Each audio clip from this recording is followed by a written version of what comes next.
আসসালামু আলাইকুম সুপ্রিয় দর্শক, ক্যান্সার আনসার লাইভে আপনাদেরকে স্বাগতম। আজকে ক্যান্সার আনসার একটি বিশেষ লাইভ অনুষ্ঠান। প্রিয় দর্শক, আপনারা যারা আজকের এই লাইভ অনুষ্ঠানে যুক্ত হচ্ছেন বা হবেন, আপনারা আরও বেশি বেশি মানুষের কাছে আজকে লাইভটি পৌঁছায় দেওয়ার জন্য আপনারা নিজ নিজ প্রোফাইলে শেয়ার করবেন। আমার কথা শুনতে পারছেন কিনা কমেন্ট করে জানাবেন। প্রিয় দর্শক, আজকে ক্যান্সার আনসার লাইভের বিষয়বস্তু হচ্ছে রোজায় ক্যান্সার রোগীর খাদ্যাভ্যাস ও জীবনযাপন। খুবই সন্নিকটে আমাদের পবিত্র মাহে রমজান। প্রতিটি ধর্মপ্রাণ মুসলমান এবং সব শ্রেণীর সব রকম মুসলমানই সবাই রোজা রাখার এই প্র্যাকটিসটি করে থাকেন, সাধারণত দু একটি ব্যতিক্রম ছাড়া। যারা মুসলিম ক্যান্সার যোদ্ধা রয়েছেন তাদের কাছে রোজা হচ্ছে একটি আবেগের নাম। একজন ক্যান্সার যোদ্ধা তিনিও চান রমজানে, পবিত্র রমজানে রোজা রাখতে, এবং প্রায়শই আমার কাছে এই প্রতিনিয়ত প্রশ্ন করেন ক্যান্সার যোদ্ধারা, আমাকে প্রশ্ন করেন যে রোজা রাখতে পারবো কিনা, রোজা রাখা যাবে কিনা, এই বিষয়টা নিয়ে। প্রিয় দর্শক, আজকে আমরা সেই টপিকসটি সময় উপযোগী মনে করে আমরা এই টপিকসটি নিয়েছি। আমাদের কমেন্টে বিভিন্ন জন প্রশ্ন করেছেন, যেমন শহীদুল ভাই প্রশ্ন করেছেন যে 17 তারিখ কেমো দিয়ে 18 তারিখ রোজা রাখা যাবে কিনা, তিনি রাখতে চান। আসলে প্রিয় দর্শক, প্রথমেই আমরা আসুন জেনে নেই যে রোজা কারা রাখতে পারবে, কাদের রোজা রাখা কোনো ঝুঁকিপূর্ণ নয়। বা প্রথমে আমরা জেনে নেই যে ঝুঁকিপূর্ণ কারা, রোজা কারা রাখতে পারবে না বা ঝুঁকিপূর্ণ কারা। ক্যান্সার রোগীদের চিকিৎসার বিভিন্ন রকম ধাপ থাকে। তার ভিতরে একটি ধাপ হচ্ছে যে অ্যাক্টিভ ট্রিটমেন্ট ফেজ বা অ্যাক্টিভ মানে তার রোগ অবস্থা আর কি, অ্যাডভান্স ডিজিজ বা অ্যাক্টিভ ট্রিটমেন্ট ফেজ। মনে করেন যে কেউ যদি কেমোথেরাপি বা রেডিওথেরাপি চলমান অবস্থায় থাকে, তাহলে এমন অবস্থায় তার জন্য রোজা রাখাটি ঝুঁকিপূর্ণ একটি ব্যাপার। অনুরূপভাবে কারো রোগটি যদি অ্যাক্টিভ অবস্থায় থাকে বা অ্যাডভান্সড অবস্থায় থাকে, তাহলে এটাও তার জন্য ঝুঁকিপূর্ণ ব্যাপার। দ্বিতীয়ত হচ্ছে বিভিন্ন রকম ঔষধপত্র যেগুলো আমরা রোগীকে প্রেসক্রাইব করে থাকি, সেটি কেমোথেরাপি চলাকালীনও হতে পারে, রেডিওথেরাপি চলাকালীন বা তার পরবর্তীতেও হতে পারে। বা দেখা যায় যে অনেক সময় যে অন্য রোগের কারণেও তাকে বিভিন্ন রকম ঔষধ খেতে হয়।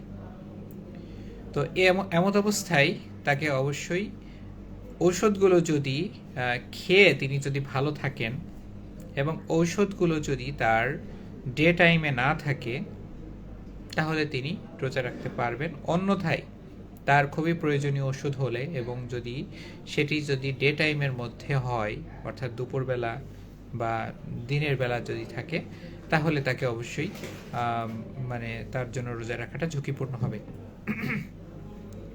এরপরে শারীরিক কন্ডিশন। কারো যদি শরীর দুর্বল থাকে, ওজন কম থাকে, ম্যালনারিশড থাকেন, তাদের ক্ষেত্রে রোজা রাখাটা ঝুঁকিপূর্ণ। এছাড়াও যদি ক্যান্সার রোগীর অন্যান্য রোগ, যেমন ডায়াবেটিস যদি অনেক বেশি থাকে, কিডনির সমস্যা বা অন্য কোনো রোগ, শরীরে যদি কোনো ইনফেকশন থাকে, তাহলে সে অবস্থায় তার রোজা রাখাটি স্বাস্থ্যের জন্য ঝুঁকিপূর্ণ বিবেচিত হয়। এরপর কেউ যদি শারীরিকভাবে দুর্বল থাকেন, খাওয়ার অরুচি থাকে, তাহলে তিনিও রোজা রাখার জন্য উপযুক্ত নন। রোজা রাখার সময় আমাদের শরীরের সবচেয়ে যেই জিনিসটি ক্ষতিগ্রস্ত হয় বা যেই জিনিসটি আমাদের শরীরের লস হয় সেটি হচ্ছে পানি। কেউ যদি কোনো ক্যান্সার আক্রান্ত ব্যক্তি যদি রোজা রাখেন, তাকে মাথায় রাখতে হবে যে তিনি পানি শূন্যতায় যাতে না পড়ে যান, পানি শূন্যতা যাতে তিনি না থাকেন। কারো যদি পানি শূন্যতা থাকে তাহলে কিন্তু তিনি রোজা রাখা তার জন্য কষ্টকর হবে, তার শারীরিকভাবে তিনি দুর্বল হয়ে যাবেন। তো এই বিষয়গুলো মাথায় রেখে যারা ঝুঁকিপূর্ণ অবস্থায় রয়েছেন তাদের জন্য রোজা নয়। এবং ইসলাম বিকল্প ব্যবস্থা তৈরি করে রেখেছে। বিকল্প ব্যবস্থার মধ্যে যেটি হলো, যেটাকে বলা হয় যে ফিতরা। তো তার মাধ্যমে আসলে একজন রোজা রাখা একজন ব্যক্তি রোজা রাখতে না পারলে তিনি কিন্তু ফিতরা বা ফিদিয়ার মাধ্যমে তিনি কিন্তু এটা উসুল আদায় করতে পারেন, বা মহান রব্বুল আলামিন তাকে অসুস্থতার জন্য তাকে ক্ষমাও করে দিতে পারে। এরপরে আসুন জেনে নেওয়া যাক যে কারা রোজা রাখতে পারবে। মূলত যারা শারীরিকভাবে শক্তিশালী, যাদের অন্যান্য রোগগুলো প্রকট নয়, যাদের ক্যান্সারের চিকিৎসাগুলো এখন আর অ্যাক্টিভ নেই, ফলো আপ অবস্থায় রোগটা নিয়ন্ত্রণের মধ্যে রয়েছে, যিনি স্বাভাবিক জীবনযাপন করতে পারেন, এরকম মানুষের ক্ষেত্রে তিনি চাইলে রমজানের রোজা রাখতে পারেন। তবে হ্যাঁ, রমজানে যারা রোজা রাখবেন তাদের জন্য বা সকল ক্যান্সার রোগীর জন্যই আসলে খাদ্যাভ্যাস এবং জীবনযাপনের ব্যাপারে কিছু রুটিন ফলো করা উচিত। আপনাদের মনে রাখতে হবে যে ক্যান্সার এমন একটি রোগ যেটি আমাদের শরীরকে ক্ষয় করে বা শরীরের শক্তিকে কমিয়ে দেয় বা আমাদেরকে দুর্বল করে দেয়, যেটাকে আমরা বলি ক্যাটাবলিক স্টেট। আপনার খাদ্য শিডিউলটা এমন হতে হবে যে অন্যদের তুলনায় আপনি বেশি খাবেন, অন্যদের তুলনায় আপনাকে বেশি পুষ্টি আপনার শরীরে দরকার। আমরা যদি পুষ্টির ক্যালোরি যদি হিসাব করি, আপনার বডির বিএমআই আপনি হিসাব করবেন এবং সেই বিএমআই দিয়ে আপনি আপনার বডির ক্যালোরি রিকোয়ারমেন্টটা বের করবেন। সেক্ষেত্রে আপনার পার কেজি বডি ওয়েটে আপনাকে 30 কিলো ক্যালোরি আপনাকে হিসাব করতে হবে। সেক্ষেত্রে আপনার ওজন যদি 30 থেকে 35 কিলো ক্যালোরি, আপনার ওজন যদি 50 কেজি হয়, তাহলে আপনি মোটামুটি 1800 কিলো ক্যালোরি আপনি হচ্ছে গেইন করার মতো আপনি খাবার তালিকা তৈরি করতে হবে। আপনার ওজন যদি 60 কেজি হয়, তাহলে আপনার প্রায় 2000 কিলো ক্যালোরি পরিমাণ খাবার খেতে হবে। তবে হ্যাঁ, আপনি কি সব ধরনের খাবারই খেতে পারবেন? একজন ক্যান্সার আক্রান্ত ব্যক্তি, তার ক্ষেত্রে পুষ্টিকর খাবার এবং স্বাস্থ্যসম্মত খাবার এবং সতেজ খাবার, এই খাবারগুলো খেতে হবে। তবে কাঁচা খাবার আপনি খেতে পারবেন না। আপনাকে খাবার ভালোভাবে সিদ্ধ করে রান্না করে খেতে হবে। এক্ষেত্রে আপনাকে কাঁচা অর্ধসিদ্ধ খাবার বা সালাদ এগুলো পরিহার করতে হবে। অধিক পরিমাণে প্রোটিনযুক্ত খাবার যেমন মাছ, মাংস, ডাল, দুধ, ডিমের সাদা অংশ এগুলো বেশি খেতে হবে। চর্বিযুক্ত খাবার পরিহার করতে হবে। সবুজ, সতেজ, দেশি শাকসবজি এবং ফলমূল বেশি করে খেতে হবে। পচা, বাসি, সংরক্ষিত খাবার এগুলো পরিহার করতে হবে। পান, তামাক, জর্দা, গুল এই খাবারগুলো, এই নেশাজাতীয় খাবারগুলো আপনাকে অবশ্যই পরিহার করতে হবে। তামাকজাত যে কোনো দ্রব্য, অ্যালকোহল, মাদকদ্রব্য এগুলো আপনাকে পরিহার করতে হবে। প্রতিদিন আপনাকে 15 থেকে 20 মিনিট হাঁটতে হবে নির্মল বায়ুতে, অথবা বাড়ির মধ্যে আপনি হাঁটবেন। আপনাকে শখ এবং পছন্দের কাজ এইগুলো বেশি করতে হবে। যেই কাজে আপনি আনন্দ পান সেই কাজটা আপনাকে বেশি করতে হবে। মাস্ক ব্যবহার করতে হবে এবং ভিড় ও জনসমাগম, অনেক মানুষ যেখানে রয়েছে সেখানে আপনি গেলে তাদের রোগ আপনার শরীরে সংক্রমিত হওয়ার সম্ভাবনা থাকে, যেহেতু আপনার রোগ প্রতিরোধ ক্ষমতা একজন সাধারণ মানুষের তুলনায় কম হওয়াটাই স্বাভাবিক। তো এজন্য আপনাকে অবশ্যই এগুলো নিয়মকানুনগুলো মেনে চলতে হবে। পরিবার এবং পরিবারের মানুষদের সাথে বেশি সময় কাটাতে হবে। দুশ্চিন্তা, টেনশন এগুলো থেকে নিজেকে দূরে রাখতে হবে এবং সবসময় মনে রাখতে হবে যে ক্যান্সার এমন একটি রোগ যে রোগটি আসলে মানুষের ক্ষেত্রে ভালো হয়ে যেতে পারে। এই সবসময় আশাবাদী ব্যাপারটি আপনার মাথায় রাখতে হবে। তাহলে আপনার শরীরের সাথে মনের বড় একটি সম্পর্ক রয়েছে এবং ইতিবাচক মনোভাব যদি আপনি পোষণ করেন তাহলে সেটি কিন্তু আপনাকে এক ধাপ এগিয়ে রাখবে। যারা অন্যান্য রোগে আক্রান্ত, আপনারা অবশ্যই অন্যান্য রোগের ব্যাপারে গুরুত্ব দিবেন। আমরা প্রায়শই যেই জিনিসটা দেখি যে একজন ক্যান্সার আক্রান্ত ব্যক্তি যখন অসুস্থ হয়ে যায়, আমরা অধিকাংশ সময়ই যেটা দেখি যে তার অন্য রোগটা প্রকট হয়ে গেছে, অথচ সে বিষয়ে তিনি যথাযথ গুরুত্ব দেন নাই। যাদের ডায়াবেটিস আছে, হাইপারটেনশন আছে, যাদের কিডনিতে সমস্যা আছে বা অন্য কোনো সমস্যা রয়েছে, অন্য কোনো রোগ রয়েছে, তাদেরকে অবশ্যই সেই রোগের প্রতি দৃষ্টিপাত করতে হবে এবং মনে রাখতে হবে একজন ক্যান্সার আক্রান্ত ব্যক্তি অধিকাংশ ক্ষেত্রেই দেখা যায় অন্য রোগ দ্বারা বেশি প্রভাবিত হন, বেশি অসুস্থ হন এবং খারাপ হয়ে যান, এমনকি মৃত্যুর সম্মুখীন হন। অথচ আমরা ক্যান্সারকে চিন্তা করে আমরা শুধু অন্যদিকে আমরা ফোকাসটি রাখি না। তো এই জন্য আমাদেরকে এই ব্যাপারটিও মাথায় রাখতে হবে। প্রিয় দর্শক, আরও কিছু প্রশ্ন এসেছে। মোহাম্মদ জাহাঙ্গীর তিনি প্রশ্ন করেছেন যে 4 স্টেজ পিত্তথলি ক্যান্সার কেমো চলমান আছে, আমি কি রোজা রাখতে পারবো?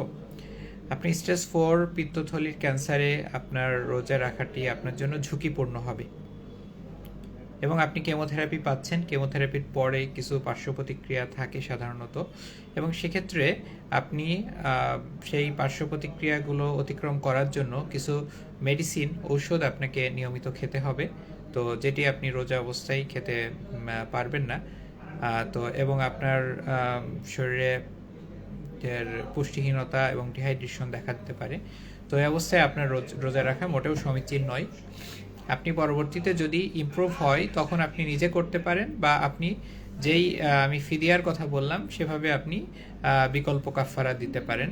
তো আমার মনে হয় যে আলেমরা ভালো জানেন, কিন্তু ইসলামে বলা আছে যে যারা আসলে শারীরিকভাবে সক্ষম নয় তাদের জন্য রোজা ফরজ নয়।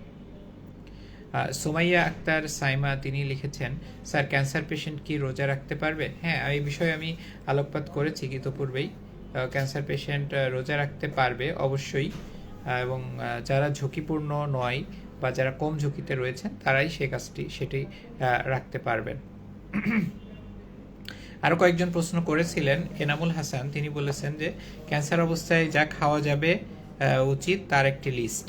আচ্ছা, খুবই গুরুত্বপূর্ণ একটি প্রশ্ন। রমজানে আর কি, এটা ক্যান্সার অবস্থায় কি কি খাওয়া যাবে, কি খাওয়া যাবে না। রমজানে আমরা জানি যে আমরা কিছু ঐতিহ্যবাহী খাবার খেয়ে থাকি, যেমন ছোলা বুট, যেমন বিভিন্ন পেঁয়াজু, বিভিন্ন ধরনের চপ, আরও অনেক ধরনের আমরা বিভিন্ন স্পাইসি খাবার আমরা খেয়ে থাকি। তো এর মধ্যে আমরা খেজুর খেয়ে থাকি, শরবত খেয়ে থাকি, পানি খেয়ে থাকি। তো আসলে রমজানে আমরা চেষ্টা করব যে যেগুলো মানে ফ্রাইড ফুড বা যেগুলো অতিরিক্ত মশলা জাতীয়, তেল জাতীয় খাবার, এইগুলো অ্যাভয়েড করার জন্য বা মিনিমাম খাওয়ার জন্য আমরা ইফতারির সময় আমরা যে আইটেমগুলো চুজ করতে পারি, প্রথমত আমরা পানি খেতে পারবো। পানি প্রথমে খেয়ে নিব। পানি, শরবত, এই জিনিসগুলো আমার জন্য উপকারী। তারপরে খেজুর এবং অন্যান্য বিভিন্ন ধরনের ফলমূল, সেগুলো আমরা খেতে পারি। তবে ভাজা পোড়াগুলো আমাদের একটু অ্যাভয়েড করলে ভালো হয়। আর বাড়িতে তৈরি যে কোনো খাবারই আমরা খেতে পারি। তো ইফতারের সময় খেয়ে তারপরে আবার রাত্রেবেলা দীর্ঘ সময় তারাবির নামাজ থাকে। তো যারা দুর্বল বোধ করেন তাদের জন্য আসলে দীর্ঘ সময় তারাবির নামাজ পড়ার জন্য আপনাদেরকে দীর্ঘ সময় যদি পরিশ্রম করতে হয়, তাহলে সেক্ষেত্রে আপনি দিনের বেলা যে 15-20 মিনিট হাঁটার কথা বলেছিলাম, তো সেই জিনিসটি আপনি না করলেও আপনার চলবে। এরপরে সেহরির সময় আপনি সেহরির সময়ও একই কথা, যে খাবারগুলো আমি বলেছি প্রোটিন সমৃদ্ধ ফ্রেশ সতেজ ফলমূল, এই খাবারগুলো আপনি খেতে পারবেন। ফ্রেশ শাকসবজি এগুলো মানে রান্না করা টাটকা, বেশি করে সিদ্ধ করা, এই খাবারগুলো আপনি খেতে পারবেন। তো সুমাইয়া আক্তার সাইমা তিনি ক্যান্সার আসলাম উদ্দিন তিনি প্রশ্ন করেছেন, পাকস্থলী শূন্য থাকলে ক্যান্সার কোষ বৃদ্ধি বাধাগ্রস্ত হয়, কতটুকু সত্য? পাকস্থলী শূন্য থাকলে ক্যান্সার কোষ বৃদ্ধি বাধাপ্রাপ্ত হয়, এটি আসলে ঠিক নয়। কারণ ক্যান্সারের সংজ্ঞাতেই আমরা পড়েছি যে এইটা আসলে কোনোভাবেই বাধাগ্রস্ত ন্যাচারালি হয় না। ক্যান্সারের সংজ্ঞাই হচ্ছে যে এটা unlimited and uncontrolled cellular proliferation, অর্থাৎ এটি মানে মানে আনকন্ট্রোল অনিয়ন্ত্রিত কোষ বিভাজনের কারণেই এই ক্যান্সার রোগটি হয়ে থাকে। তো সেক্ষেত্রে আসলে আমরা খাই বা না খাই, ক্যান্সার যদি আনট্রিটেড থাকে তাহলে এটি বৃদ্ধিপ্রাপ্ত হবে, এটি আশেপাশের লিম্ফ নোডে যাবে, দূরবর্তী অর্গানে যাবে, রক্ত এবং লসিকার মাধ্যমে ছড়িয়ে পড়বে। এটি আসলে ক্যান্সারের ধর্ম। তো এটি আসলে খাওয়া না খাওয়ার সাথে এটা সম্পর্কযুক্ত নাই। মোহাম্মদ আশিকুজ্জামান মারুফ তিনি লিখেছেন, মাশাআল্লাহ সুন্দর আলোচনা স্যার। হ্যাঁ, ধন্যবাদ আপনাকে শোনার জন্য। তমা চৌধুরী তিনি লিখেছেন, ক্যান্সারের ঔষধ বা পেইন কিলার যদি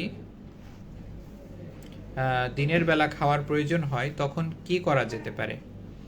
হ্যাঁ, ধন্যবাদ আপনাকে।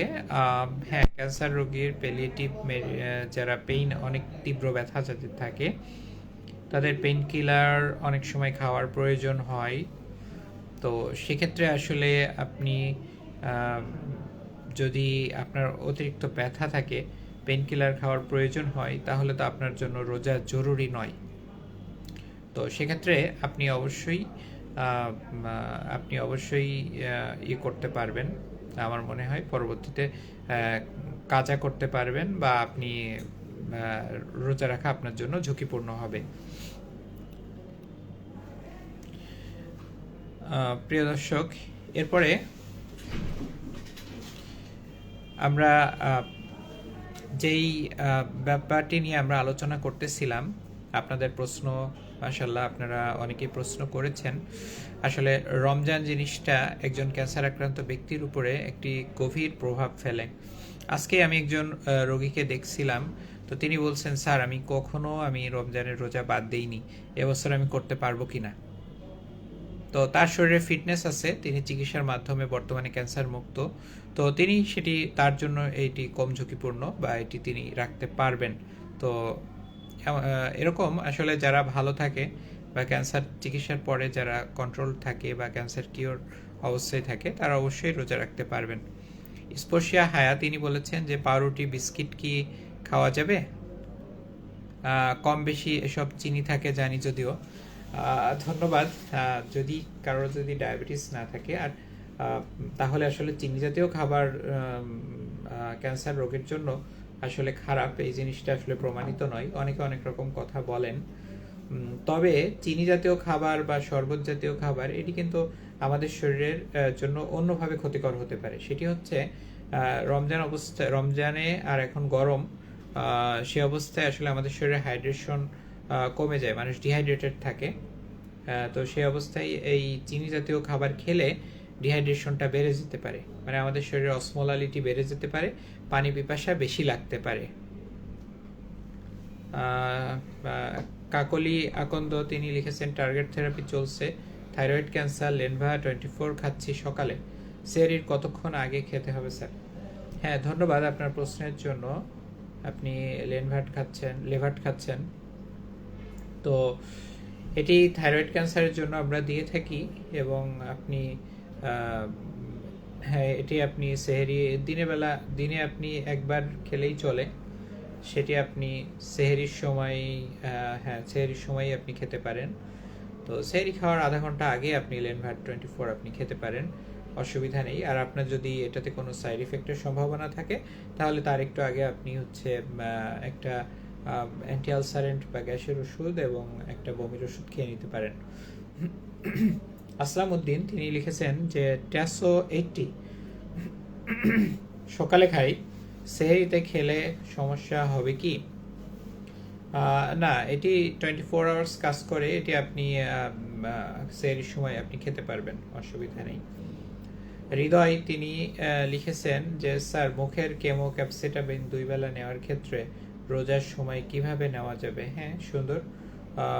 মুখের কেমোথেরাপি আমরা যে ক্যাপসিটামিন দেই সেটি আপনি 2 বেলা নিতে পারেন। আপনি সেহরির সময় একবার খেতে পারেন, আবার ইফতারের পরেও আপনি একবার খেতে পারেন।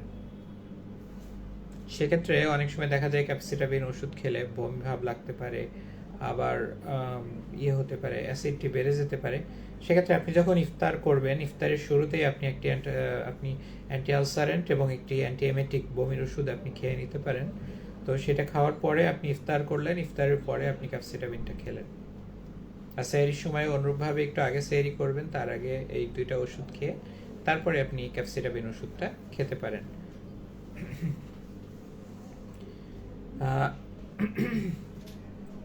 প্রিয় দর্শক, তো বলছিলাম যে রমজানে ক্যান্সার রোগীর খাদ্যাভ্যাস ও জীবনযাপন। তো একজন ক্যান্সার আক্রান্ত ব্যক্তি, তার জন্য সবচেয়ে ঝুঁকিপূর্ণ যে জিনিসটি সেটি হচ্ছে অন্যান্য রোগ। আপনার রমজানে দেখা যায় যাদের ডায়াবেটিস আছে এবং ক্যান্সার রয়েছে, এ ধরনের রোগীদের আসলে ডায়াবেটিক নিয়ন্ত্রণ করাটা খুবই গুরুত্বপূর্ণ। ডায়াবেটিস যদি কন্ট্রোলে থাকে তাহলেই কেবল তিনি রোজা রাখতে পারেন। তো এক্ষেত্রে আপনাদের ডায়াবেটিসের ডোজটা আপনার ডায়াবেটোলজিস্টকে দিয়ে আপনি অ্যাডজাস্ট করে নেবেন। সাধারণত তারা দেখা যায় যে সেহরি আর ইফতার এরকম যারা ইনসুলিন নিচ্ছেন তাদেরকে 2 বেলা করে দেওয়া হয়। দেখা যাচ্ছে যে সেহরির সময় 1/3 আর ইফতারের সময় 2/3 ডোজ এরকম করে অনেক সময় দিয়ে দেয়। তো সেক্ষেত্রে আপনি অবশ্যই আপনার ডায়াবেটোলজিস্টকে নিয়ে ডায়াবেটিসের সাথে আলাপ করে আপনি অবশ্যই আপনার ডোজটা আপনি রিশিডিউল করে নেবেন। প্রিয় দর্শক, আমরা ক্যান্সার আনসার লাইভে আজকে আমরা খুবই গুরুত্বপূর্ণ একটি টপিকস নিয়ে আলোচনা করতেছিলাম এবং আপনাদের প্রশ্নোত্তর আমরা করছিলাম। তো আজকের আপনি আরেকজন প্রশ্ন করেছেন যে অনেক স্পর্শিয়া হায়া প্রশ্ন করেছেন, অনেক ডাক্তার বা চিকিৎসা নিচ্ছেন এমন রোগীরা বলে থাকে সকল চিনি জাতীয় খাবার পরিহার করার জন্য। চিনি জাতীয় খাবার নাকি ক্যান্সার বাড়িয়ে দেয়, এটা কতটুকু সত্য? আবার অনেকে বলেন চিনি খেলে সমস্যা হয় না, চিনি খেলে সমস্যা হয় না। হ্যাঁ, এটা নিয়ে আসলে দ্বিধাদ্বন্দ্বে আছি। ধন্যবাদ। এটা আসলে খুবই প্রচলিত একটা কথা এবং সবাই এটাকে আসলে চিনি খাওয়ার ব্যাপারে সবাই আসলে নিষেধ করে, অনেক ক্ষেত্রেই নিষেধ করে। তাদের মধ্যে একটি ধারণা যে হচ্ছে চিনি ক্যান্সার বাড়িয়ে দেয়, কারণ চিনিতে গ্লুকোজ আছে আর ক্যান্সার কোষ তো শক্তি উৎপাদনের জন্য তারা অতিরিক্ত গ্লুকোজ শোষণ করে, এই জন্য চিনি দিলে বাড়িয়ে দেয়। এটা হচ্ছে তাদের ব্যাখ্যা। তো যাই হোক, আসলে আমরা যে কার্বোহাইড্রেট খাই বা ফ্যাট খাই, যেটাই খাই, আলটিমেটলি গ্লুকোজ ফর্মেই কিন্তু এটি বডিতে অ্যাবজর্ব হয়। অর্থাৎ আপনি শুধু চিনি খেলেই গ্লুকোজ পাবেন না, আপনি ভাত, রুটি, শাক, তারপরে মাংস, সব কিছু থেকেই আপনি গ্লুকোজ পেতে পারেন। তো এক্ষেত্রে আসলে এই যুক্তিটা আসলে ইয়ে হয়ে যায় সেক্ষেত্রে। আর আমাদের চিকিৎসা বিজ্ঞানে আসলে এ ধরনের কোনো ব্যাপার নেই যে গ্লুকোজ খেলে ক্যান্সার বেড়ে যাবে। তবে এটি অবশ্যই গবেষণার দাবি রাখে এবং আমরা হয়তো ভবিষ্যতে গবেষণা থেকে আরও ভালোভাবে জানতে পারবো। কিন্তু এখন পর্যন্ত চিনি খাওয়ার কোনো প্রতিবন্ধকতা আমাদের জানা নেই চিকিৎসা বিজ্ঞানে। অর্থাৎ আপনারা চিনি জাতীয় খাবার খেতে পারেন। তো প্রিয় দর্শক, আমরা অনেকক্ষণ ক্যান্সার আনসার লাইভে ছিলাম বা আছি। আপনারা অনেক প্রশ্ন করেছেন, আমি চেষ্টা করেছি আপনাদের সবার প্রশ্নের উত্তর দিতে। তো এরপরও আপনারা যদি আরও কোনো প্রশ্ন থেকে থাকে আপনারা অবশ্যই কমেন্ট করে জানান। আমরা রমজানের মধ্যেও ইনশাল্লাহ আপনাদের সমস্যার আলোকে সেই টপিকস নিয়ে আমরা ইনশাল্লাহ কথা বলবো। তো আগামী লাইভ দেখার আমন্ত্রণ জানিয়ে আজকের মতো এখানেই বিদায় নিচ্ছি। সবাই ভালো থাকবেন। আসসালামু আলাইকুম ওয়া রাহমাতুল্লাহি ওয়া বারাকাতুহু। রমজানুল মোবারক, সবার জন্য সুস্থতা কামনা করছি। সবাই যাতে সুন্দরভাবে রমজান মোবারক পার করতে পারেন এই দোয়া কামনা করছি। আমার জন্য সবাই দোয়া করবেন। সবাই ভালো থাকবেন। আসসালামু আলাইকুম।